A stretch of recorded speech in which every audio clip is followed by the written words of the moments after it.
The college football experience, North Carolina Tar Heels 2022 season preview episode on the Sports Gambling Podcast Network, presented by WinBet.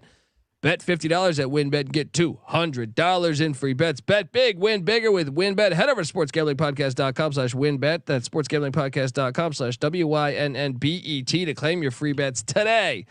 We're also brought to you by IP Vanish. Yes, IP Vanish is the official VPN of SGPN, and they're offering 70% off if you go to ipvanish.com/SGP. That's ipvanish.com/SGP.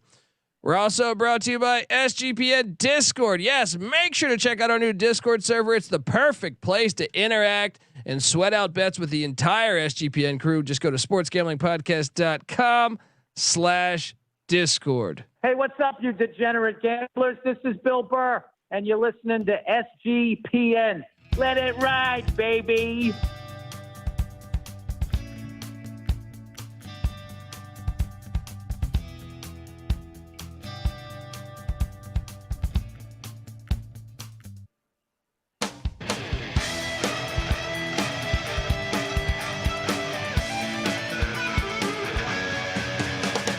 Yes, yes, yes. Woo! Welcome to the college football experience, North Carolina Tar Heels season preview. My name is Colby Swinging Database Dad, aka Pick Dundee. That's not a pick. This is a pick. Nobody knows nothing. Somebody knows.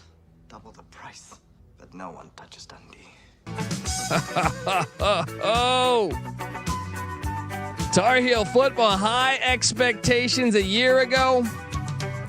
Well, me and my co-host here, we locked up the under and cashed in on that thing.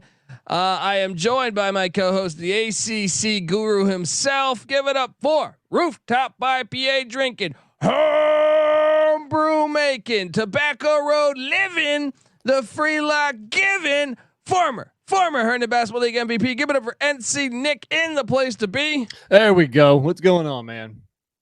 Just talking Tar Heel hoops and sports and football. I mean, wait, for Tar Heel hoops, subscribe to the college basketball experience because they are loaded. Just got Pete Nance, son of Larry Nance, transferring in.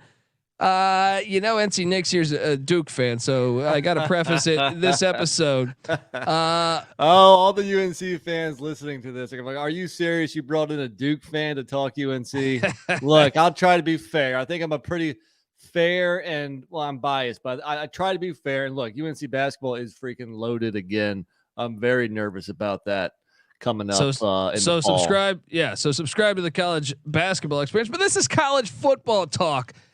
And look, disappointing season, 6-7, just 3-5 in conference. We locked it up. The win total was at 9.5, and we were all over the under. Ooh. That thing cashed. And but I just heard Mack Brown talk on ACC Media Day. He goes, "We were overrated last year. There's no ifs, ands, or buts about it."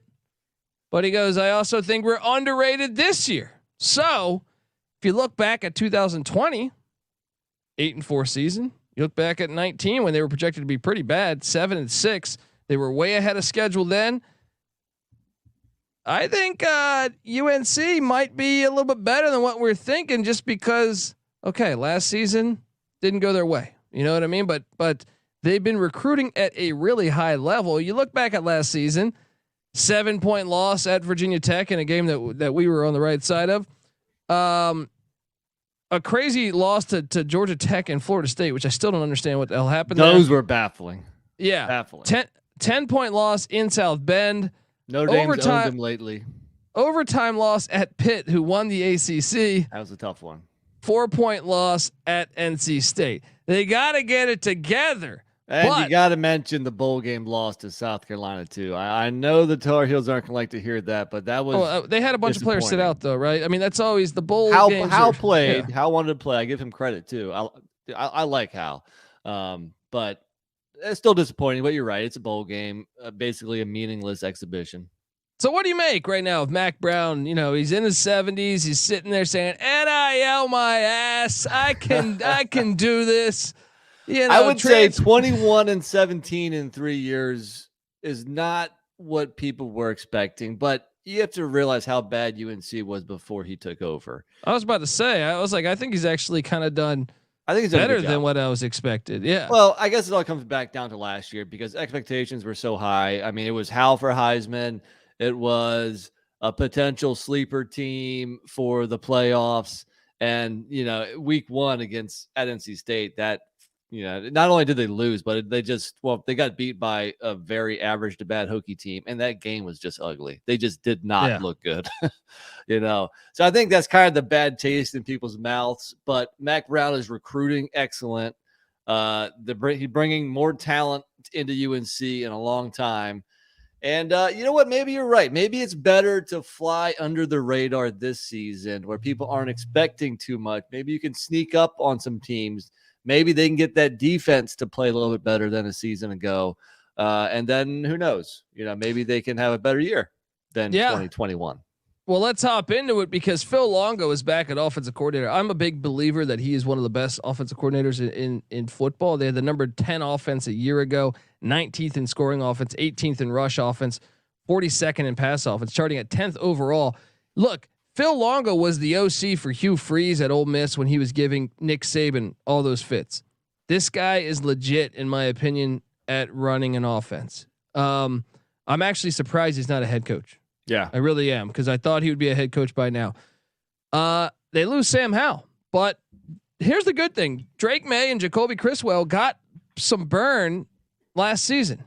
So Jacolby Criswell, the only burn he got is in that second to last week against Wofford when Howell sat out. So okay, he got a little bit of burn. And Drake May, by the way, brother of Luke May, as some people might know, Luke May from the basketball program a few years ago, and I think he had didn't he have a game winner deep in the NCAA tournament? Yeah, I think so. Was it against Kentucky? I want to say, I don't know, I forget. But both guys are very inexperienced. I know you're kind of high on them. They're talented. Drake May, I think, is like 6'5" or something. Criswell, a little bit more athletic, and they got the freshman Connor Harrell as well. But yeah, Sam Howell, big shoes to fill. Well, I mean, Criswell completed just around the same completion percentage. I mean, Howell was 62.5. I know it was a small sample size, but it's 61.9 at around the same average, 8.5 yards of completion as compared to 8.8. I think this offense is going to be fine. Now, once again, that was against Wofford. True. Okay. Well, Drake May completed 70% of his passes. So, I mean, both of those quarterbacks got play. So in that game against Wofford, Criswell went 11 of 19 for 125. May went 7 of 9 for 89 and a touchdown. That might have been the only burn they got all year. Fair enough. But look, Ty Chandler's gone at running back, but 5th year super senior British Brooks is back. He averaged 9.5 yards a rush last year. Hey, how about you get him the ball? Well, look, I mean, 2 years ago it was Michael Carter, Javonte Williams, and then they got the Tennessee transfer, Ty Chandler. So they've been able to reload at running back quickly. And this British Brooks has sat around a long time. Is he as talented as those 3 guys I just mentioned? I find that hard to believe. I think he would have seen a little bit more carries if so. But I mean, still, I think they'll be okay at running back. 9.5 yards a rush. I get it. It was only 300 yards, but still, I mean, when he got in, 4 touchdowns, 9.5 yards a rush. Yeah. And he ran for over 100 at NC State in the last game of the season against a pretty good NC State defense when he was getting the majority of the touches that game. So I think they'll be okay at running back. No worries there. So then comes the receiving core, which I think might be, I think you could put this receiving core up with any in the ACC as the best. Josh Downs is back. They got Justin Olson back, Antoine Green and JJ Jones. I really think this receiving unit will be nice. It all starts with Downs. Downs is one. Not only is he the best receiver in the ACC, he's one of the best receivers in the country. So then you put some other guys around him. Yeah, very good wide receiver group. I agree. And they're breaking in a new tight end, but I do think he's really talented. Keep an eye out on Kamari Morales. I think he's going to be the guy. I'm telling you, I think he's talented. Just 1 of 5 back on the offensive line. Normally, you circle that and you say, okay, this team's gonna have a real step back. I just think Longo's too good at offense, and I'll key in on the transfer portal, but also the way they've been recruiting. Some of those guys, if anything, he kind of was using the previous. I'm drawing a blank on the coach's name. Prior to him, was it Fedora? Yeah. Fedora? Yeah. For those first couple years, right. I think now you got Mack Brown's offensive linemen that are in place to step up. That were high recruits, but most of them better recruits than almost everyone in the ACC. Mm-hmm. And they do return left tackle Asim Richards, and I think the portal also brought them a couple pieces. Well, the line was not very good a season ago. Sam Howell took a beating. He was running for his life. So on one hand, you never like to see 1 out of 4 returning, but those guys that left, they weren't playing that good last year. One of the reasons why everybody was so high on UNC a year ago, granted, Sam Howell was a big reason, but also I think they returned all 5 offensive linemen. Usually that's good. Wasn't the case last year. The offensive line definitely underachieved, underperformed. So yeah, look, I don't think they're gonna be any worse than last year. Get some new guys in there from the portal. Maybe they'll be improved too. I mean, they were still the 10th best offense in America. So I think their bigger problem, Jay Bateman's no longer the DC. He's a linebacker coach at Florida. They went out and Mack Brown, classic page out of his book. Hey, what did I do to win a national championship at Texas? Oh, I had Gene Chizik as a defensive coordinator, right?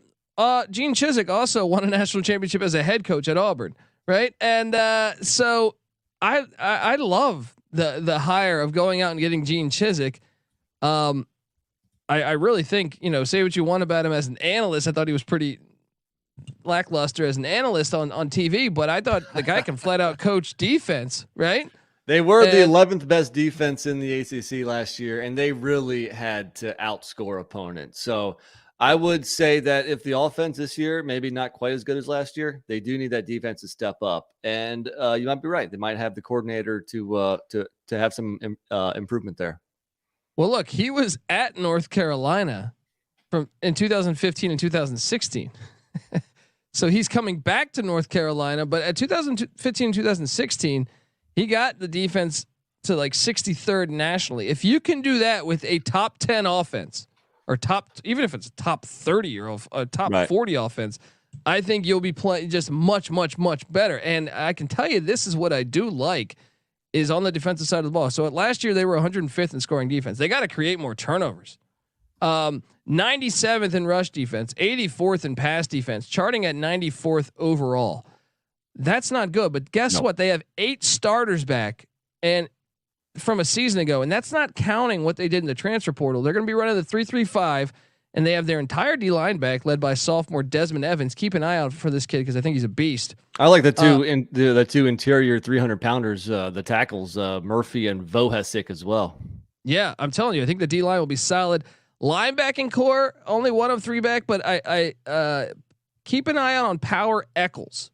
Power Eccles, a name that in spring I think really caught the eye of some coaches there, and then 4 or 5 back in the secondary, led by Storm Duck, who was one of the biggest recruits. The best names, one of the best names in college football. Also, Tony Grimes, the other cornerback, very nice as well. And they're breaking in a new kicker, so that's always interesting if you're in a close game. But they normally keep a decent kicker, I feel like. We're going to talk transfer portal though. We're going to talk, projections on what Las Vegas expects. Subscribe on YouTube. By the way, we are live on YouTube doing this. Subscribe to the College Football Experience and the College Basketball Experience on YouTube. But yeah, we're going to talk that. We're going to talk Vegas expectations, our own expectations. We're going to go game by game on the schedule, talking Tar Heel football. But first, I got to get us paid. I want to tell you that the College Football Experience North Carolina Tar Heels 2022 season preview episode on the Sports Gambling Podcast Network is brought to you by WinBet. Bet $50 at WinBet and get $200 in free bets. Bet big, win bigger with WinBet. Head over to sportsgamblingpodcast.com/WinBet. That's sportsgamblingpodcast.com/WYNNBET to claim your free bets today. We're also brought to you by IPVanish. IPVanish is the official VPN of SGPN, and they're offering 70% off if you go to IPVanish.com/SGP. That's IPVanish.com/SGP. SGP. We're also brought to you by SGPN Discord. Yes, make sure to check out our new Discord server. It's the perfect place to interact and sweat out bets with us. The entire SGPN crew's in there. So just go to sportsgamblingpodcast.com. Discord. We're also brought to you by Dave. Yeah, I mean, look, we've all been in a spot where we've needed some cash on the fly. I mean, maybe you're going.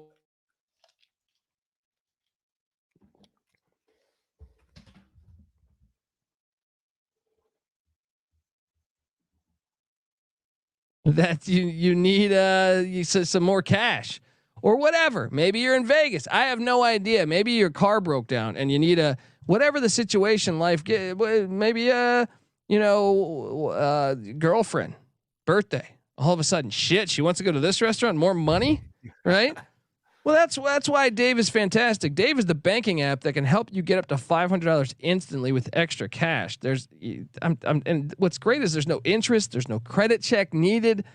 I mean, you can literally tackle those expenses that have been stressing you out without any hangups. Download the Dave app from the App Store right now. That's DAVE. Sign up for an extra cash account and get up to $500 instantly. For terms and conditions, go to dave.com/legal. Instant transfer fees apply. Banking provided by Evolve, member of the FDIC. All right. We are back talking Tar Heel football and the transfer portal. Interesting. The question, it's 2022. So we're going through, we always try to give a ranking for if they won or lost the portal. Yeah. I'm having a hard time talking. That's a problem. That's a problem on a podcast. That is a problem on a talk show, right? But college football's been batshit crazy. So 3 years ago we didn't do this. Now we have to grade the portal. You got to. It's almost no. I was about to say it's almost more important than recruiting like out of high school, but no, that's not the case. But it's still it's important. Yeah, a little bit of both. I mean, obviously, like Joe Burrow for LSU, landing him in the portal. Yeah. Was and the reason why they won the championship. It depends on the program too. Some programs gravitate more towards the portal, some don't. UNC it appears to be one that is going to be very active in the old transfer portal. Well, they went out and they brought in defensive lineman Jacolby Cowan from Ohio State, cornerback LeJon Cavalos from Ohio State as well. So a couple Buckeyes coming in. They also now they did lose some production, but they also got. I think this one's huge. Noah Taylor, a linebacker for Virginia, is one of Virginia's best defensive players the past couple of years. He's transferred from UVA to UNC. What are you doing, man? Come on. I mean, I have something for that because that is just. What the hell is that? I mean, that's the oldest rivalry in the South. What is happening? What is happening? But either way, I think he's going to really help that defense because linebacker was the one spot where you kind of said, huh, but you add him to the mix, a guy who's very experienced in the ACC. They also offensive line problems. Corey Gaynor coming in from the Miami Hurricanes. Once again, coastal to coastal, right? ACC transfers. I think the Ohio State guys will probably make a difference. And then they went out and got an Ivy League offensive tackle. In Spencer Rowland, man, I mean, so they kind of address the offensive line. They address the linebacking core, perhaps in the defensive line and secondary with the Ohio State guys. They did lose some kicker, Tejan Linderink to Liberty, running back 4-star Kamari Edmonds to East Carolina. There we go. Safety Cameron Roseman Sinclair's in the portal. Athlete Alex Nobles is in the portal. They also lost linebacker Travion Stevenson. He went to Norfolk State. Wide receiver Stephen Gosnell went to Virginia Tech. Cornerback Trey Morrison went to Oklahoma. Linebacker Tyron Hopper went to Missouri. They also lost linebacker Eugene Asante to Auburn. Wide receiver Bo Corrales to SMU. He was a pretty good player for them. A couple years ago. Yeah. I think he missed all last year with an injury. Yeah. Yeah. They also lost Christian Varner to Georgia Southern, Emory Simmons to Indiana, Josh Henderson to Indiana as well. Another running back for them. And Coffee Brown That was a guy I thought was going to be pretty solid. He ends up going to South Florida. I think he's the little brother of Dynamic Brown. Interesting. And then also defensive lineman Clyde Pinder to South Florida. Overall, they did lose a lot. And one thing I like to look at too is like, where are they transferring to? If they're transferring to, like a couple guys went to like Albany or Norfolk State, well, those guys weren't playing, but they actually have a lot of guys that are transferring to big schools like Auburn or Missouri, Oklahoma, or Oklahoma, yeah, Virginia Tech. Yeah. So some of these guys got playing time. Is definitely it's depth, it's talent, but I also think that those guys also saw the recruiting class that Mack Brown's bringing in. Yeah, and they knew that they might be playing for minutes, trying to find minutes. So maybe that was their decision. I think overall, a lot of faces coming and going, but I kind of like the pieces they brought in. Yeah, and so I would say slight win. Now recruiting wise, they're actually short of Clemson. Them and Miami really would be the I think right now, based on this season, North Carolina would be the second most talented team from a recruiting standpoint. Well, yeah, I mean, if you look at 24/7 Sports in 2022 recruiting in the ACC, UNC is number 1. Yeah. I mean, and we can just quickly do the Mack Brown years there. If you go to 2021, you're talking about UNC, who was the number 3 team behind Clemson and Miami. And then the 2020 season, UNC was number 2 with Clemson number 1 and Miami number 3. So there you go. Every year, top 3, Clemson, UNC, Miami, depending on the year, depends on who's top, who's second, who's third, but very good recruiting. Definitely. So if you're watching on YouTube, you see the sweet ass graphic behind me here. Shout out to the SGPN graphics team, but we got the win total up there. 7.5 wins is what Las Vegas is expecting from the Tar Heels in 2022. Now the juice is -135 on the under, +115 on the over. Blindly, Nick, would you say that's a little too high?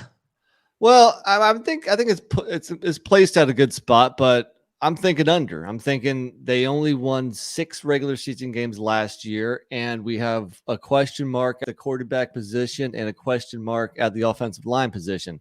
Let's not forget, UNC brings back 63% of their overall production, which is 49th in the country on offense. So 114th, only 49% of the offensive production. So, defense, a lot of people coming back a little bit better on defense, 26th best in the country. But those guys weren't playing very well a year ago. So they need the defense to step up. I'm going to say, looking at it without the schedule, I would say 7.5 might be tough to get to. Well, look, I came in thinking I was liking the over. I was surprised at the number. I thought it would be more at 6.5, 7. Yeah. But I came into this thinking, oh, this is a rebound year. But then you pull up the schedule and you see they have 3 sets of back-to-back away games. 3. And they can't blame the ACC completely because the first back-to-back road games is against 2 Sun Belt teams. That's insane. I mean, give UNC a lot of credit for scheduling those teams and the willingness to go on the road to App State, to at Georgia State, but it's a tough little schedule. To give the folks an idea, the University of Oklahoma over the past 10 years have played 1 back-to-back away game. LSU in 10 years has played 3 back-to-back away games, 3 sets of them. Georgia in the past 10 years, 3 sets of back-to-back away games. Clemson, only 5 in 10 years. And you're doing 3 in 1 season. Let's hop into it. Week 0. They do have a little bit of an advantage here. Week 0, the Florida A&M Rattlers coming into Kenan Memorial Stadium. Want to know, right? Of course. Well, week 2, they head up to Kid Brewer Stadium in Boone, North Carolina. Wait for this game. Dude, sold out already. This game is on at the same time as NC State hosting. I'm sorry, East Carolina hosting NC State. The Carolinas to kick off the season. Boom. Whoa. Love it. How about this? I think they lose at App. What do you want there? I agree. The very next week, they had the Center Park Stadium in Atlanta where Terry Pendleton used to hit dingers, right? And I got them since they lost to App. I think they win this one. I think they're going to go 2-1 in the first three games. They whipped Georgia State last year, 59-17 or something like that. I don't have it in front of me, but those are two tough road trips. Last time App and UNC played was in Chapel Hill a couple years ago. App State won that game. I'm going to give that to the Mountaineers as well, but they do rebound and knock off Georgia State on the road, 2-1. I agree. They get a bye week, which I think early bye week. I think it's a smart bye week though. I mean, because timing wise, the next opponent, nice, but usually like to have that bye week a little bit later in the season. Well, they have another one. They have another one on October 22nd because they play the week 0 game. Good point. Yeah. So, I actually kind of like them as a live dog against Notre Dame, who lost a lot. Now Notre Dame's recruiting is what am I thinking of? What Marcus Freeman. I almost said Josh Freeman, the quarterback of Kansas State. He's recruiting his ass off. However, they got to play Cal that week. Then they got to hit the road to Chapel Hill. I kind of like North Carolina as a live dog, being this battle tested thus far at home against Notre Dame. I just know the last couple of times they played, Notre Dame's been the far more physical team, and I don't think that's going to change this quickly for Mack Brown. I think the physicality is still on the side of the Fighting Irish. Those games haven't even been that close. I'm going to go Notre Dame. How about this? Between Notre Dame and Virginia Tech, I got them winning one of those. That's fair because I do think they turn around and they beat the Hokies the next game. So I have them at 3-2. I have them at 3-2 as well. Then they traveled to Miami, Florida, and I if you go listen to our Miami preview, this was one of my hardest games to forecast. Yeah, because first off, North Carolina's had Miami's number lately. They have. They are just as talented, if not more talented. This is a interesting spot. Miami does have a bye week the week before, and I think I leaned Miami because of that. But this is a true 50-50 game to me, and I think it's essential for the overbetters here if you can grab this dub. Yeah, I think it's key. I think if they win this, and I think an over's probably looking pretty, but I'm going to lean Miami here. You mentioned the bye week. Just the quarterback play, Cristobal doing things with that offensive line, getting that to improve. This is a very interesting game. Should be a lot of points scored. Should be a fun one, but on the road, I'm going to lean Miami, which puts my record at 3-2? No, 3-3 actually. 500 right now. Yeah, and look, I got him. If you listen to Miami when I said it's a toss-up game, but give me Miami, so I'll give that as a loss. So then I have them at 3-3, but then they're at Duke, Wallace Wade Stadium. The rivalry continues. Mike Elko is going to shock the world. The second of the back-to-back, the Duke Blue Devils at home. No, I'm joking. I'm joking. They're not there yet. UNC wins this one, gets back above 500. Yes, they're 4-3. They get a bye week, and then they host Pitt. Upset special. Look, I almost pulled the plug on Notre Dame. I almost pulled the plug on Miami. I didn't. On those being the upset, this is the upset. They should have beat them last year. They beat them in Keenan Memorial. That's my upset for the Tar Heels this year. We're locked up so far. I agree. I don't know how much of an upset it's going to be. We'll have to see how Pitt's looking so far. But yeah, so this time it's UNC coming off the bye, getting the Panthers at home. I like for them to grab this one. I agree. So I got them 5-3. I think I'm right there with you. Then they're at Scott Stadium taking on Brennan Armstrong. Bring the fireworks. I think they're better in Virginia. I agree. They get this one too. I don't know what to expect from Virginia. I mean, they do have Brennan Armstrong, but that might be it. So I think UNC they've done pretty well against the Wahoos. I think they can win this one too. All right, so that puts us at what? 6-3. 6-3. Yeah, and the remaining 3 at Wake Forest. These games have been bananas. Make sure to listen to our DFS show because I made a lot of money in this game. Yes, a couple years ago, right? Yes. This was a fantastic game when it was back. The past 2 years have been just batshit crazy. I lean Wake but man, this is I don't feel comfortable with it. I think Well, North so Carolina's far we have UNC winning every of the second of back-to-back road trips. This is the one where they drop it.